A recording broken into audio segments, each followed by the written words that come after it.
The bustling energy of New York City never faded. The trains roared through the underground tunnels, their clatter echoing against the concrete walls, accompanied by the hum of countless voices and the occasional screech of brakes. In this relentless tide of commuters was Adam Hayes, a man whose understated presence blended seamlessly with the crowd. He wore a simple black hoodie, its cuff slightly frayed, and a pair of faded jeans that hung loosely. Despite his quiet demeanor, there was an air of confidence about him, but it wasn't the kind that sought attention. Few would have guessed that this unassuming man was one of the most successful and innovative tech entrepreneurs in the world. Adam's path to success hadn't been paved with ease. Born in a small, struggling town in the Midwest, his early life was defined by challenges. His father left the family when Adam was just 3, leaving his mother to juggle multiple jobs to keep food on the table. The family moved constantly, chasing affordable rent and better opportunities, which meant Adam was always the new kid in school. Yet, in the face of instability, his mother's strength became his foundation. "Son," she would often tell him, her hands rough from long hours at work but always warm as they cupped his cheeks. "You can't control what life throws your way, but you can control how you treat others. Never forget that." Those words stuck with him.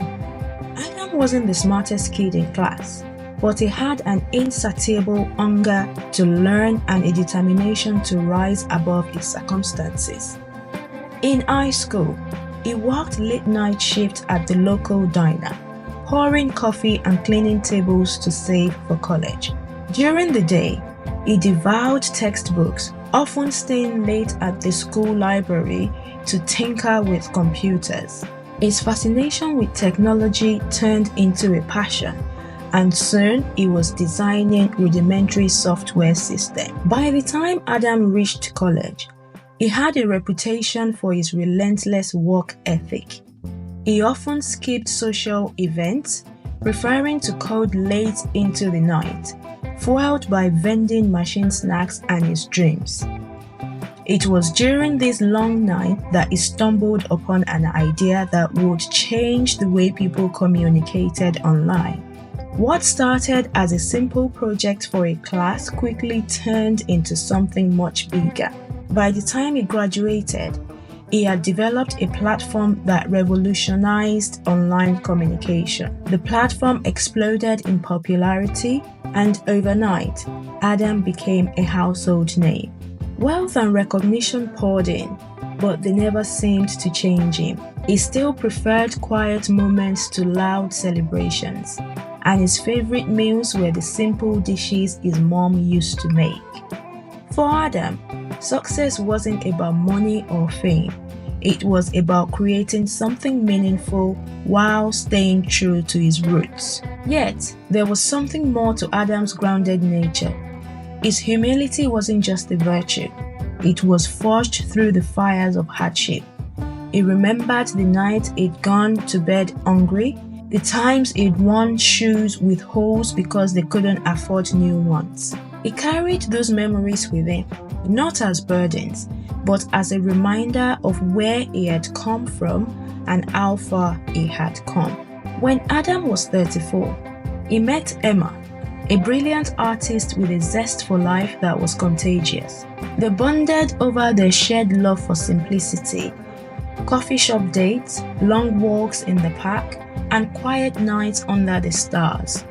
Emma brought a light into Adam's life that he hadn't felt in years. For the first time, he allowed himself to dream about building a family. Their joy doubled when Emma announced she was pregnant. If you're enjoying this story, please like and subscribe to the channel. Adam would often rest his hand on Emma's growing belly, whispering to their unborn daughter about the adventures they would share. "I'm going to teach you how to dream big and never give up," Adam said one evening, his eyes glowing with excitement. Emma smiled and teased, and I'll teach her how to paint her dreams. But at 8 months, their joy turned to heartbreak. During a routine checkup, they were told their daughter no longer had a heartbeat. The silence in the doctor's office was deafening. Adam held Emma as she sobbed uncontrollably, whilst his own tears were falling silently. At the small graveside ceremony, Adam whispered to their daughter, "I'm sorry I couldn't protect you, but you will always be a part of us." The loss took a devastating toll on Emma. She withdrew, her once bright spirit dimmed by grief. In an attempt to cope, she turned to alcohol. Adam tried to pull her back, to remind her of the love they still had for each other. "Emma," he pleaded one night, finding her sitting alone with a bottle of wine. "I know it hurts, but you can't let this break us. We have to find a way through, together." Emma looked up, her voice trembling. "I don't know how to live without her, Adam. It feels like the world has stopped." For a time, they worked to rebuild their relationship, clinging to the love they shared. But the scars ran deep, and their fragile reconciliation was shattered when Emma made a tragic decision. One rainy night, after an argument with a friend, she got behind the wheel while intoxicated. She lost control of her car and crashed into a tree. The call came in just after midnight. Adam's phone buzzed on the nightstand, and his heart sank the moment he saw the unknown number. A cold dread crept through him as he answered. "Is this Adam Hayes?" the voice on the other end asked. "Yes," Adam replied. "This is St. Mary's Hospital. There's been an accident. Emma was brought in. You need to come in right away." Adam didn't even stop to grab a jacket. The drive to the hospital was a blur of red lights and sirens in his mind. Rain hammered against the windshield as he gripped the steering wheel. "Please," he whispered to himself, "just let her be okay." When he arrived, a nurse led him to the waiting area where a doctor approached. His face was a mask of practiced neutrality. "Mr. Hayes?" Adam nodded, his voice catching. Is she okay?" The doctor sighed deeply. "She is in critical condition. We are doing everything we can, but it's serious. The impact caused significant internal injuries." If you're enjoying this story, please like and subscribe to the channel. You should prepare yourself for the possibility that she may not make it. Adam sank into a chair, his hand trembling as they clutched together. He stared at the floor, his mind racing through every moment he had shared with Emma. "Can I see her?" he asked. "Not yet," the doctor said gently. "We'll let you know as soon as that's possible." The minutes dragged into hours as Adam sat alone in the waiting room. He leaned forward, his elbows on his knees, and whispered, "Please, please don't take her too." At last, the doctor returned, his expression heavier than before. Adam stood instinctively, searching his face for any sign of hope. "I'm sorry," the doctor said. "We did everything we could, but her injuries were too severe. She's gone." The words hit Adam like a train. He staggered back, his breath rapid. "No, no, no, no," he whispered, shaking his head. "No, this can't be happening." The doctor placed a hand on his shoulder, offering what little comfort he could. "I am truly sorry for your loss." Adam's knee buckled, and he sank into the chair behind him.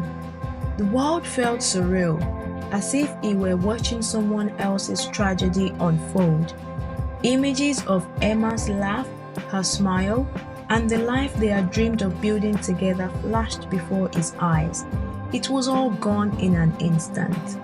Later, as he stood beside her hospital bed, Adam took her cold hands in his. "I'm so sorry," he whispered. "I should have been there.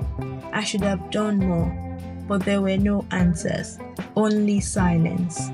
The days that followed were a blur of grief and isolation. Adam threw himself into his work, finding solace in solving problems and helping others.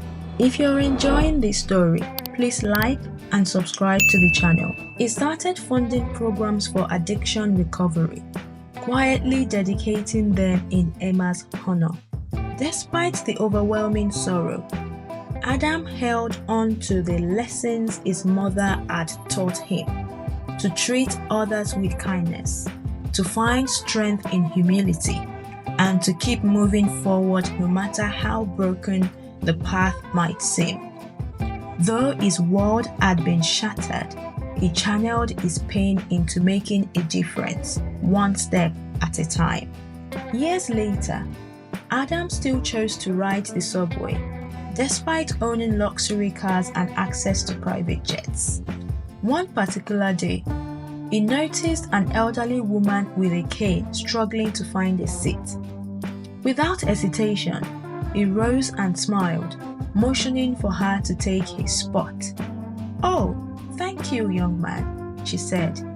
Her voice was tinged with gratitude. "Not at all, ma'am. It's the least I can do," Adam replied warmly. The woman settled in and studied him for a moment. "You've got a good heart.